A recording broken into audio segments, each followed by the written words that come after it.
Vault Hunters, so you're thinking of playing Harlowe, the former Malawan combat scientist with a flair for technology and large explosions.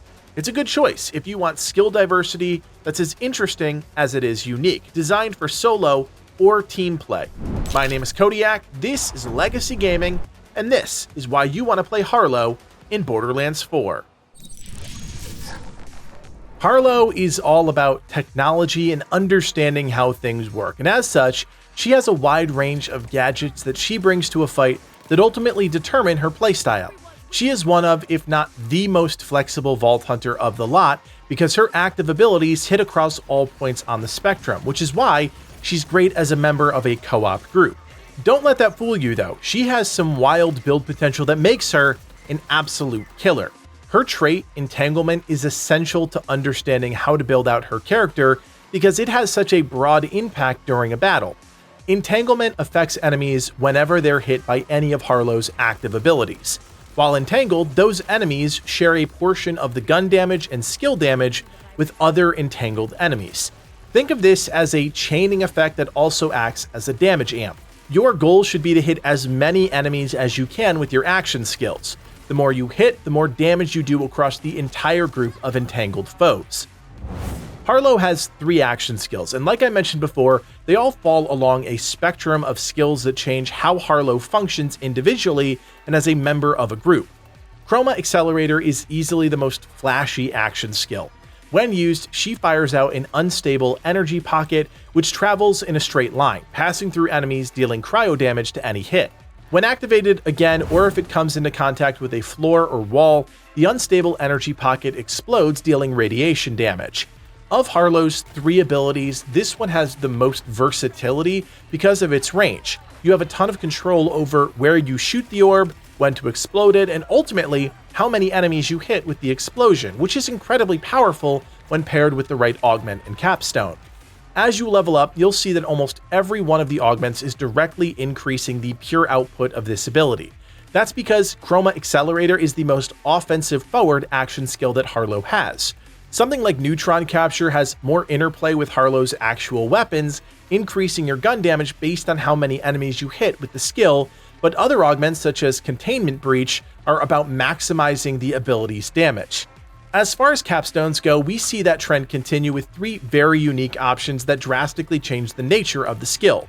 The most interesting is the Shattering Light, which allows you to send out multiple instances of the unstable energy pocket during the duration of the skill, giving you even more opportunities to entangle enemies. The second action skill is called Flux Generator, and it's much more co-op focused. When used, Harlowe throws out the Flux Generator in front of her. From wherever it lands, it generates a large spherical energy field, dealing cryo damage, entangling enemies, and providing an overshield to any allies within the AoE. When placed correctly, this can absolutely save you or your team, but it requires precision, and that's not always possible when you're running and gunning. Luckily, you can redeploy the Flux Generator, allowing you to correct for bad positioning, or if you want to move it to target a different group of enemies. The utility is great, but the issue is how often you're dealing with enemies that are spread apart. It can be a real pain to try and get this in a spot that affects multiple enemies, and oftentimes that means running headlong into a group of enemies so you're more accurately placing the generator. That being said, there are some truly insane augments and capstones that make this action skill worth considering. It really comes down to how you plan to play Harlowe, either solo or in a consistent co-op group, because the augments for this ability run the gamut.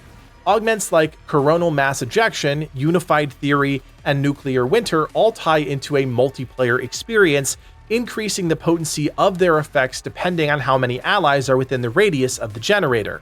Other augments aim to increase the skill's standalone potency, and while still not the flashiest of action skills, these can drastically improve how effective the Flux Generator is during a battle. The capstones are where this skill really gets interesting, as all 3 are vastly different from one another. Depending on your build direction, you could choose to lean into Potential Transference, which grants a free second wind, really emphasizing Harlowe's co-op utility. On the other hand, something like Violet Horizon is more in line with some of the other augments that look to singularly increase the damage of the action skill. Even still, then there's Group Study, which completely changes the action skill, instead providing flat stat boost to you and your allies, replacing the original generator effect. Harlowe's final action skill is called 0 Point, and this one is all about crowd control. When used, she places an enemy in stasis, suspending them for 10 seconds. When triggered again, that enemy is slammed into the ground in the direction Harlowe's facing, and you can do that a couple times within the 10-second window. 0 Point is far and away the weakest of Harlowe's abilities to start, mainly because you can only suspend a single target. Also, enemies that are immune to stasis, such as bosses, just take a boring flat amount of damage. Now, this action skill gets way better with augments and capstones, but it has some of the worst interplay with your trait early on, and that's really Harlowe's bread and butter. That being said, you can take this action skill a number of different directions. It all really depends on if you want crowd control utility or not. 0 Point starts to get flexibility because of its augments. Some of them directly aim to increase the damage potential of the target suspended in stasis. Now, this can be really helpful when trying to take down elite enemies, and often these augments either extend the duration of the effect or reduce the action skill's cooldown. Other augments like Peer Review are more aimed at providing co-op utility, which isn't bad, but niche. Other augments still expand how many targets you can suspend in stasis, and I think this is where the skill starts to take shape because it has the most synergy with Harlowe's trait, Entanglement, which, as we've discussed, is central to her playstyle. The capstones for 0 Point are relatively straightforward.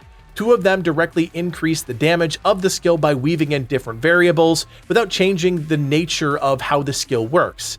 The third capstone, Falling Bodies, allows you to stasis multiple targets, which again has the most interplay with Harlowe's trait, making this a fantastic choice for most encounters outside of boss fights. Harlowe is, by my measure, one of the most fun Vault Hunters to play because she has the most flexibility within her kit. She's not just about offense or defense, but a combination of both, and it's clear the team was thinking about co-op when they designed her. What I found to be the most fun was playing super aggressive with her and really mastering CHROMA Accelerator, which I believe has the most damage potential of her action skills, especially early on. Her other abilities are still good, but they're more tailored for co-op, especially Flux Generator. Harlowe is also unique in that her skill tree emphasizes 2 damage types, cryo and radiation, which I'd say are the more niche damage types in the game. This isn't necessarily a bad thing, but you do need to understand how each damage type works, which is something we talk about in our Ultimate Beginner's Guide, so if you haven't checked out that video yet, I definitely would. Harlowe isn't your typical run-and-gun Vault Hunter, but she's also not built for the backline. She's most potent in the fray, utilizing her tech at every opportunity and relying on the benefits they bring to the table to constantly chip away at enemies until eventually they all die. So there you have it, everything you need to get started with Harlowe in Borderlands 4. As always, if you guys appreciate the work that goes into making these videos and you want more Borderlands 4 in your feed, do me a solid, hit that thumbs up, and consider subscribing. My name is Kodiak, and from everyone here at Legacy Gaming, thanks for watching, and play on.